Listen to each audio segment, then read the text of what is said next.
O Senhor disse a Abrão. Note bem que o nome dele ainda não havia sido mudado. Avram, que significa pai exaltado. E Abraham,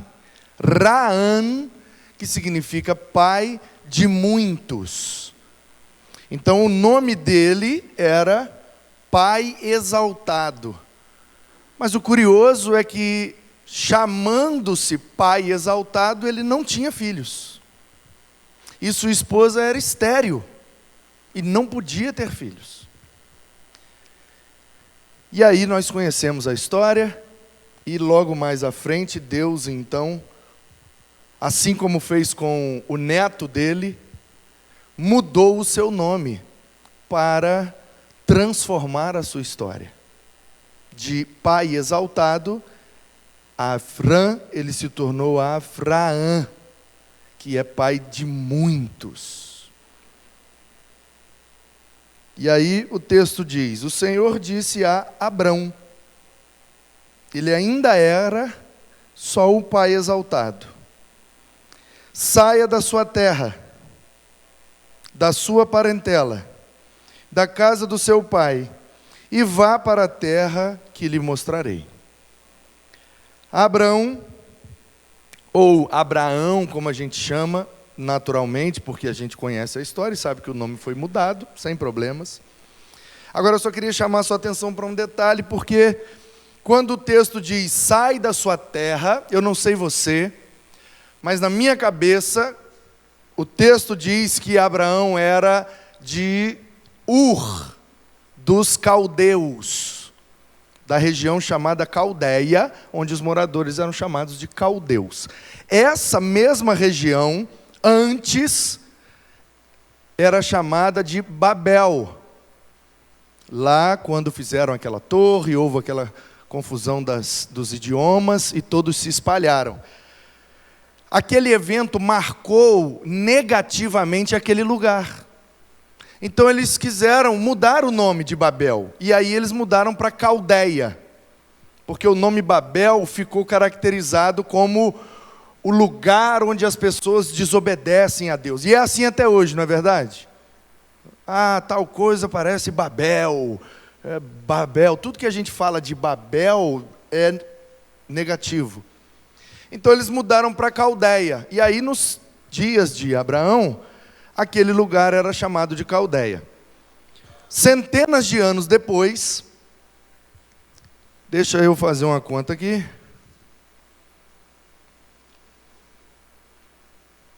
Em torno de 600 anos depois de Abraão, aquele lugar volta a se chamar Babel, só que não somente Babel, mas passa a se chamar Terra de Babel. E em uma palavra, Terra de Babel é Babilônia. Quem entendeu diz amém.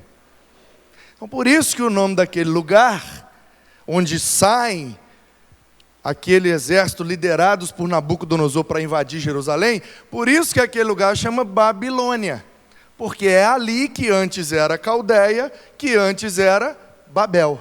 Abrão era de lá, com seu pai Tera.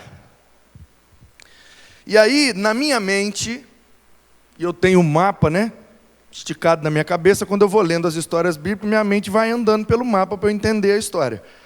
Durante muito tempo na minha cabeça, quando Deus chamou Abraão, Ele chamou de lá, da Caldeia, para ir lá para a Palestina, para a terra dos arredores de Jerusalém, para mostrar para ele a terra que Deus estava prometendo para ele. Só que numa leitura mais atenciosa, a gente vê que o último versículo do capítulo 11 mostra para a gente que não. Que o pai de Abraão, e isso passou na TV Record há um tempo atrás, o seu Tera decidiu sair da Caldeia e ir para a terra de Harã, que ficava ao norte da Palestina, mais ou menos perto onde hoje é, ali entre a Síria e a Turquia, aquela região ali.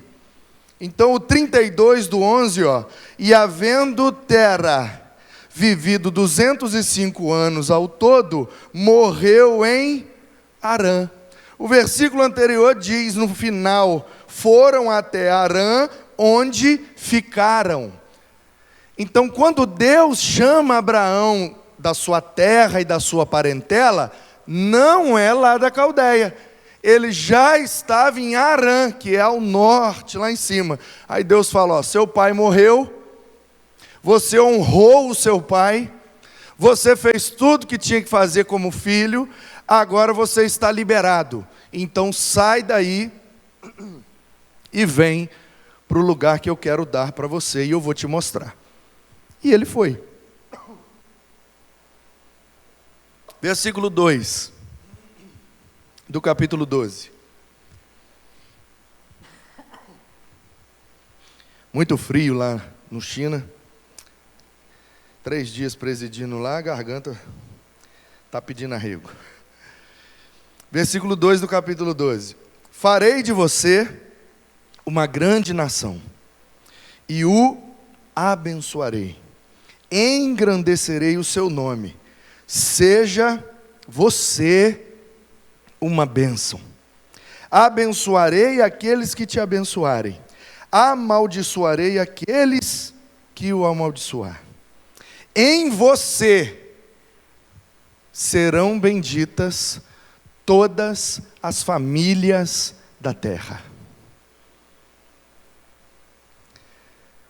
O título da mensagem de domingo pela manhã é: a família de Noé estava debaixo da graça.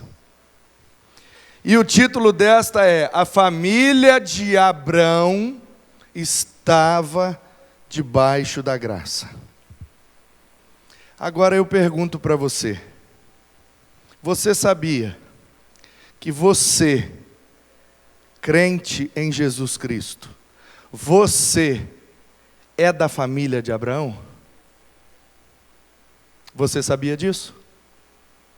Porque quando Deus está dando esta promessa para o então ainda Abrão, Ele está dizendo: você terá filhos, os seus descendentes vão formar uma grande nação, que levará o nome do seu neto, porque eu vou dar a ele um novo nome. E este novo nome que ele vai receber vai ser o nome desta nação, porque na Bíblia Israel não é um país, na Bíblia Israel é um homem que se chamava Jacó. E os descendentes desse homem, que consequentemente são descendentes de Isaac e de Abraão, formam essa nação. Como Estado, como país, Israel só veio a existir agora, recentemente, em 1948.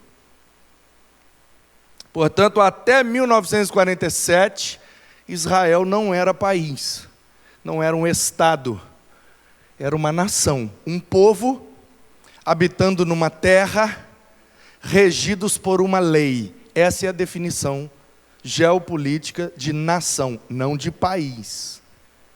Um povo numa terra com uma lei. E olha só como Deus é maravilhoso, perfeito, e faz tudo o que promete. Um homem que não tinha filhos, e ele já era idoso, casado com uma mulher que já era idosa, estéril, Deus fala: deste casal estéril, já com bastante tempo de vida, eu vou fazer uma grande nação. E o império babilônio caiu e não existe mais. O império assírio caiu e não existe mais.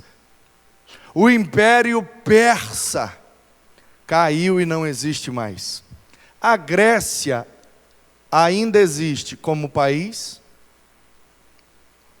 e Roma, Itália, ainda existe como país, mas como império nenhum sobreviveu. Mas a nação que Deus disse que faria está lá até hoje. Às vezes na vida, e principalmente na vida em família, tem uns momentos que a gente olha e fala assim, isso não vai dar em nada. Isso é tempo jogado fora. Isso é dinheiro jogado fora. Isso não vai adiantar. Isso não vai servir. Isso não vai resolver. E a gente vai vivendo e tendo a impressão, irmãos, que nós estamos ou somos estéreis, improdutivos. A gente não consegue romper, progredir, prosperar, resolver, solucionar, e a gente se vê em algumas situações em que a gente se sente muito limitado. Mas quando Deus olha para nós e diz, eu vou te abençoar, nada pode impedir a bênção de Deus de chegar na sua casa. E o desejo de Deus, há quase 4.000 anos atrás, era que através dos descendentes desse homem, todas as famílias da terra fossem abençoadas. Como que essa bênção chegou até nós? Porque Jesus, vai comigo para o Evangelho de Mateus, no 1º capítulo. E você vai entender por que é que você, crente em Jesus Cristo, é da família de Abraão, portanto a bênção de Deus está sobre a sua casa. Mateus capítulo 1, versículo 1. Livro da genealogia de Jesus Cristo, filho de Davi, filho de... Por que é que está aí que ele é Davi e Abraão? Porque esse primeiro versículo é o resumo da história. É assim, ó. De Jesus, 14 gerações para cima bate em Davi. De Davi, 14 gerações para cima bate em Abraão. E aí o Mateus está dizendo, em Cristo, a bênção de Abraão recai sobre todos aqueles que creem nele. Você crê em Jesus Cristo, meu irmão? Ele é o seu Senhor? Ele é o seu Salvador? Portanto, o Deus e Pai de nosso Senhor Jesus Cristo também se faz nele o nosso Pai. Nós somos adotados pelo Espírito de Deus na família da fé, e Abraão é o pai da fé. Portanto, se hoje, Adão, nós cremos em Cristo, é pela fé que nós herdamos do Abraão. Portanto, espiritualmente, sabe aquela ideia de Paulo? Paulo que trouxe essa ideia. O pastor Ximenes falou aqui agora há pouco, que um pastor é filho na fé dele. O que é que ele quer dizer? Todos aqueles que nós evangelizamos, todos aqueles que nós discipulamos, todos aqueles que nós convivemos, todos aqueles que nós investimos em suas vidas espirituais, eles passam a ser espiritualmente como que filhos. Paulo trouxe essa ideia quando ele chama o Timóteo de filho na fé. Paulo foi o primeiro a ter essa percepção. Gente, espera aí, gente. Tem uma paternidade que é biológica. Agora, tem uma paternidade que é espiritual. Portanto, o Abraão, tem alguém aqui que é judeu? Porque hoje só existem 2 descendências. Porque somente 2 tribos permaneceram. As 2 tribos do sul. Portanto, hoje, todo judeu vivo no planeta Terra, ou é descendente de Judá ou de Benjamim. As 10 do norte se perderam.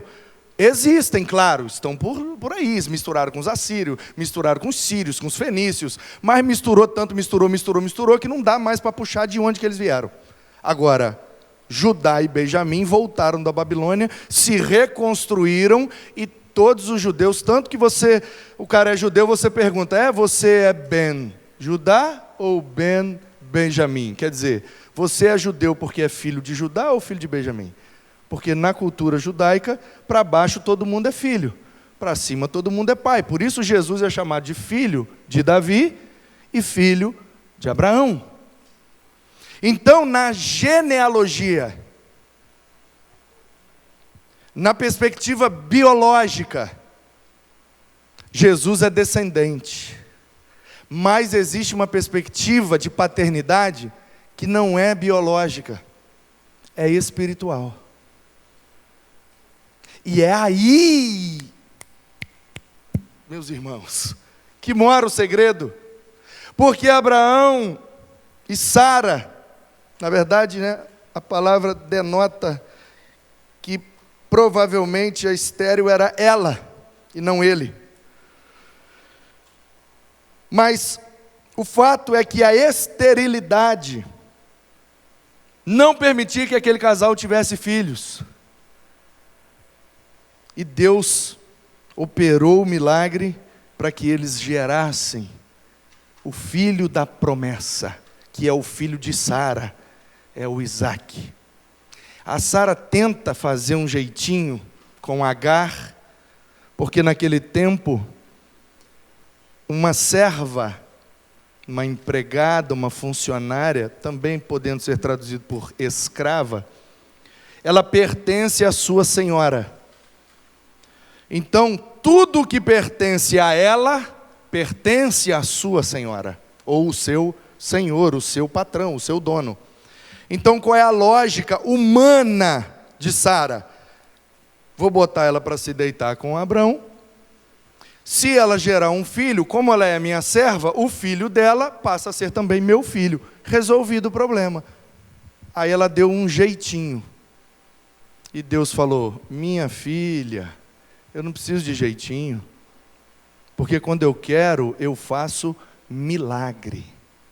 Quando eu não quero, ninguém pode fazer nada. Mas quando eu quero, ninguém pode impedir. Qual foi o resultado desse jeitinho? E isso nos ensina uma lição preciosa sobre família. O filho que nasceu de Agar é o Ismael. Sabem quem são os descendentes de Ismael? Os árabes, /islâmicos, /muçulmanos. A guerra de milhares de anos na terra prometida acontece e não há perspectiva de acabar, porque um jeitinho foi dado dentro da família.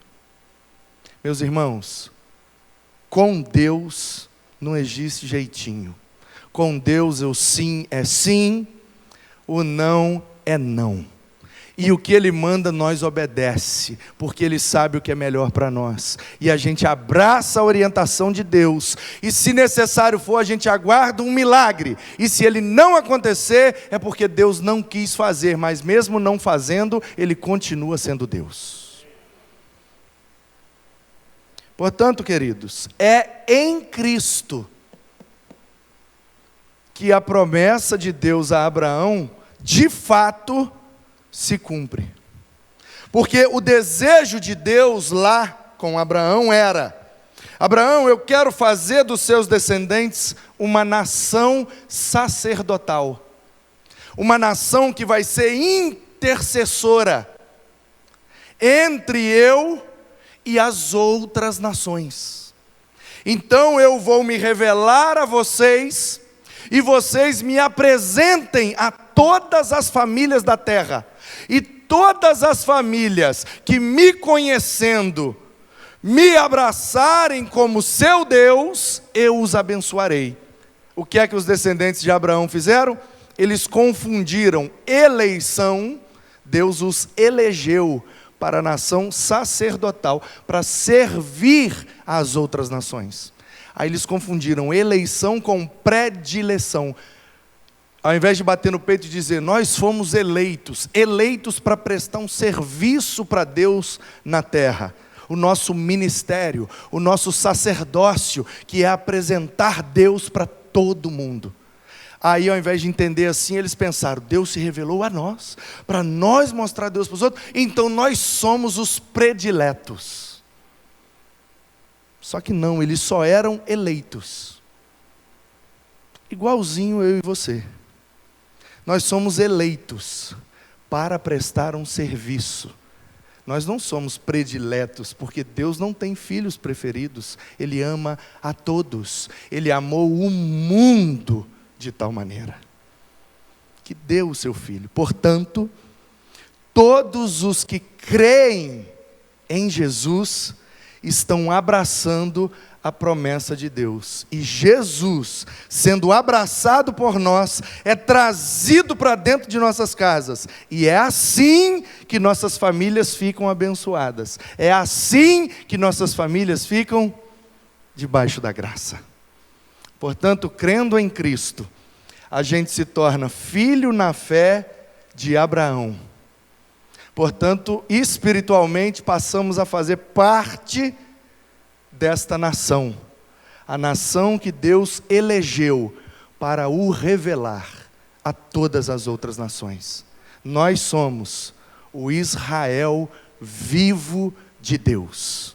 Para levá-lo, primeiro, para dentro de nossas casas. Abençoarei você. E segundo, levar essa bênção para todas as famílias da terra. Que assim seja, irmãos.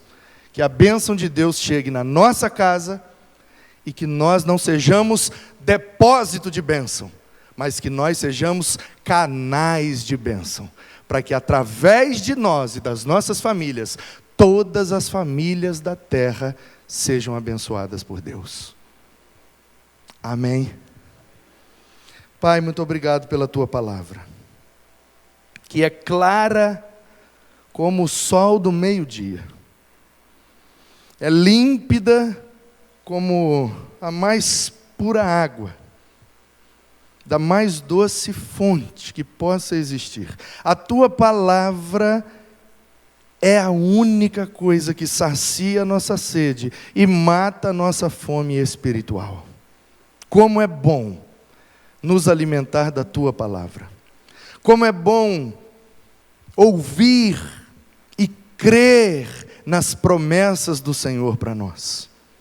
E em Abraão há uma promessa feita a nós: todas as famílias serão benditas, todas as famílias serão abençoadas. E nós estamos aqui para dizer sim para o Senhor.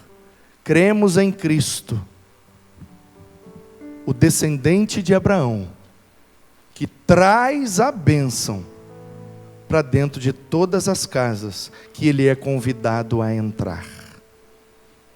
Que não sejamos, Senhor, como a igreja de Laodiceia, que se reunia dentro daquela casa, mas Jesus estava do lado de fora, batendo na porta, e dizendo: estou batendo, vocês estão aí dentro, dizendo que creem em mim, mas eu mesmo não estou aí dentro.